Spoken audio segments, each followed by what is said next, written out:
అరే గజాల చెప్పరా బట్టు. ఇప్పుడే మెకానిక్ రాకీ చూసొచ్చా.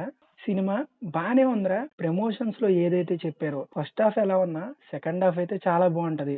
సెకండ్ హాఫ్ కోసం సినిమా చూడొచ్చు అని చెప్పి విశ్వక్షేణ్ ప్రమోట్ చేసుకుంటూ వచ్చాడు.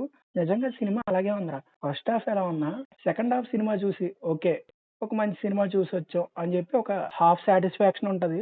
ఓవరాల్ గా సినిమా అయితే కొంచెమే సాటిస్ఫై చేసింది. అలాగని చెప్పి యావరేజ్ సినిమా అన్నాం, యావరేజ్ కన్నా కొంచెం ఎక్కువ సాటిస్ఫై చేసింది కూడా చాలా స్ట్రాంగ్ గా సాటిస్ఫై చేస్తుంది. Second half of the film చాలా బాగుందిరా. అరే ఇదేమి దిక్కుమాలిన స్ట్రాటజీలు రా ఈ మధ్యన. ప్రతి సినిమాకి కూడా ప్రమోషన్స్ చేస్తున్నప్పుడు అది బాగుంటది ఇది బాగుంటది అని అంటే ఆడియన్స్ ఆ పాయింట్ కోసమే వెయిట్ చేస్తూ ఉంటారు కదా. ఇప్పుడు నువ్వు చెప్పు సినిమా ఫస్ట్ హాఫ్ సోసోగా ఉన్నా సెకండ్ హాఫ్ అయితే స్ట్రాంగ్ గా కనెక్ట్ అయ్యింది అని చెప్పి. ఇప్పుడు ఇన్ కేస్ వాళ్ళు అలా పాయింట్ చెప్పకుండా ప్రమోట్ చేసి ఉండుంటే ఫస్ట్ హాఫ్ నువ్వు ఏమీ లేదులే అని ఏదైతే ఫీల్ లో ఉన్నావో అలా వెళ్ళి ఎప్పుడైతే రివీల్ అయిపోతే అప్పుడు అమ్మ ఆ వెనకాల పాయింట్ల వల్ల కదా ఇది వచ్చింది అన్న సర్ప్రైజ్ ఫీల్ అవుతావు కదా. అవును మామ, ఖచ్చితంగా అవుతాం. వీళ్ళు ప్రొసీడింగ్స్ తీసుకెళ్లిన విధానం కూడా ఈ సీన్లే ఉన్నాయి అన్నెసెసరీ సీన్స్ అనుకుంటాం కానీ సెకండ్ హాఫ్ లో ఆ సీన్స్ దీని అమ్మ ఆ సీన్ కి ఈ సీన్ కి కనెక్షన్ ఉందని గట్టిగా అనుకుంటాం. నువ్వు చెప్పిన ప్రకారం చూసుకున్నా వాళ్ళు ఎలా రివీల్ చేయకుండా ఇలా ప్రమోట్ చేయకుండా ఉండి ఉంటే ఖచ్చితంగా సర్ప్రైజ్ ఫీల్ అవుతారు. రిజల్ట్ అయితే సేమ్ ఉండొచ్చు కానీ సినిమా అయితే ఇంకా డిఫరెంట్ ఎక్స్పీరియన్స్ ఇద్దును మామ. మరి అదే కదా ఎక్స్పీరియన్స్ మిస్ చేసినట్టే కదా మరి టీమ్. అవును మామ, ఇది కూడా ఒక పాయింటే. కానీ ఇంకోటి కూడా మనం మెచ్చుకోవచ్చు. ఇలా ప్రమోట్ చేసి ఉండకూడదు రైటే, బట్ వాళ్ళు చెప్పినట్టే ఉంది మామ. నాకు నచ్చింది అది. రీసెంట్ గా చాలా సినిమాలు అలా జరగట్లే అండ్ వాళ్ళు సెట్ చేసిన మీటర్ ని 50% కూడా టచ్ చేయట్లే. బట్ ఈ సినిమా మాత్రం వాళ్ళు చెప్పిన మీటర్ ని ఒక 70% టచ్ చేసింది మామ. ఓకే ఓవరాల్ గా సినిమా పరంగా అయితే మంచి ఒపీనియన్ ఇచ్చావు. మరి పెర్ఫార్మెన్స్ పరంగా ఎలా ఉన్నాయి? విశ్వక్సేన్ ఆబ్వియస్ గా రీసెంట్ టైమ్ లో చూస్తుంటే పెర్ఫార్మెన్స్ లో అవుట్ ఆఫ్ ది బాక్స్ ఇస్తున్నాడు.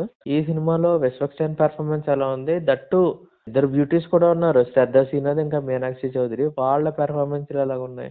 చెప్పాలంటే ఈ సినిమాలో విశ్వక్షేణ్ పర్ఫార్మెన్స్ చాలా నార్మల్ గా ఉంటది. అంత గొప్పగా ఏమి ఉండదు. సినిమాకి ఏమి యాడెడ్ అడ్వాంటేజ్ ఉండదు.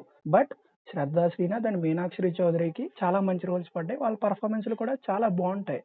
చెప్పాలంటే విశ్వక్షేణ్కి ఈ సినిమా పెద్ద అడ్వాంటేజ్ అవ్వదు కానీ వీళ్ళిద్దరికి చాలా అడ్వాంటేజ్ ఉంటుంది. బికాజ్ వాళ్ళు అంత బాగా పర్ఫార్మ్ చేశారు, వాళ్ళకి మంచి రోల్స్ దక్కాయి. మెయిన్ గా ఒక క్యారెక్టర్ ఉంటది 35 సినిమాలో హీరో ఉంటాడు కదా, అతనికి చాలా మంచి రోల్ పడ్డది. అతని పర్ఫార్మెన్స్ కూడా చాలా బాగుంటది. వైవర్ష ఉన్నాడు, హర్షవర్ధన్ ఉన్నాడు, నరేష్ గారు ఉన్నారు. వీళ్ళందరూ ఎలా పెర్ఫార్మ్ చేశారు? వీళ్ళ ద్వారా ఏమైనా సినిమా ముందుకెళ్ళిందా? వాళ్ళవి చాలా లిమిటెడ్ రోల్స్. ఇంకా చెప్పాలంటే వాళ్ళకి మంచి సీన్స్ రాసే స్కోప్ కూడా ఉంటది. బట్ డైరెక్టర్ వెళ్ళిన పాయింట్ ఆఫ్ వ్యూ వేరు కాబట్టి మనం అలా చెప్పలేం. బట్ వాళ్ళ పాత్ర పరిధి మేరకు వాళ్ళు కూడా పర్లేదు, బాగానే నటించారు. ఓకే పెర్ఫార్మెన్స్ గురించి చెప్పేసావు, డైరెక్టర్ గురించి చెప్పేసావు. ఇంకా సినిమాని ముందుకు తీసుకెళ్ళడానికి కావాల్సిన తెర వెనక భాగాలు అదే మావా టెక్నికల్ టీమ్ ఇంకా వాళ్ళ పెర్ఫార్మెన్స్ ఎలా ఉంది? మామ ఈ సినిమాకి music director Jakes Bejoy August 29 ఎంత రచ్చ చేసాడు చూసాం సరిపోదా శనివారంతో. ఈ సినిమాతో అయితే నన్ను అంత మెస్మరైజ్ చేయలేదు.